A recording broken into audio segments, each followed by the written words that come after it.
finally prepared for my second night.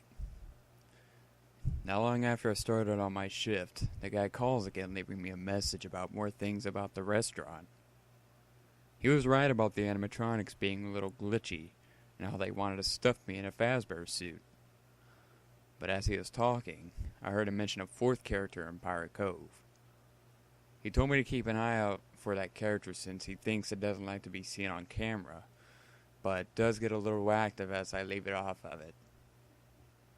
First, I had to check on the other three that was on the stage before looking for Pirate Cove. As soon as I found it, it didn't seem too bad since there was an out of order sign. I took this moment to look on the other three and Bonnie was off stage again. I looked for it and there it was in the supply room with the spare endoskeleton. I took this moment again to check on the Pirate Cove character and boy was I dead wrong for my first thought. I could see the character's face poking through the curtain. At this moment, I had two animatronics to worry about. That is until the duck got off stage again. I looked for it as soon as I checked on Bonnie, who was in the party area now. By this time, the duck was already in the hallway leading to the bathrooms. I had to be ready for anything, even for a split second. Otherwise, I might end up as a costume. What? What's going on? I had checked the Pirate Cove character again, and there it was just outside of the curtains. It was nearing 3 a.m., and already the characters want their way with me. I wasn't about to let this happen. I checked on all the characters that was out, and sure enough, one was at the other end of the hallway leading to my doorstep.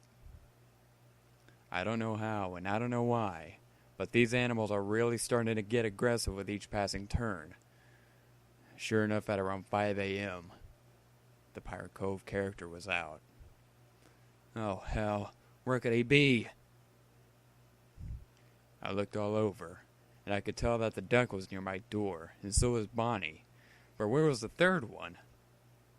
I looked again, and here I found it sprinting to my door. I had to react fast. I had to be on time, otherwise I would end up like that other employee that probably died a while back. As I closed the door, I heard 4 bangs. But with those 4 bangs, the lights were flickering each time. I'm guessing that this building can't take this kind of pressure, so I'm guessing that it drained the power a bit.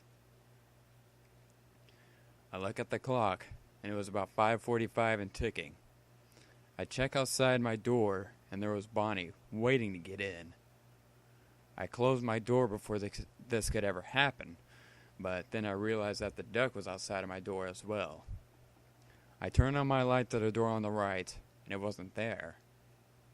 As I had my left door closed, I checked the cameras for the duck, only to find that it was in the hall again. I was relieved, because it had finally turned 6 a.m., and it was time to go home. I picked up my things and darted out of the workplace, but as I was heading out of the building, I noticed some pictures and signs, all saying, "It's me." I never noticed these before, and figured that these were figments of my imagination. I pretended to forget about what happened tonight, and just headed home. I'm glad tonight was over. I'll need to have some rest before my other shift. I'm pretty sure it's going to get a whole lot worse my third night.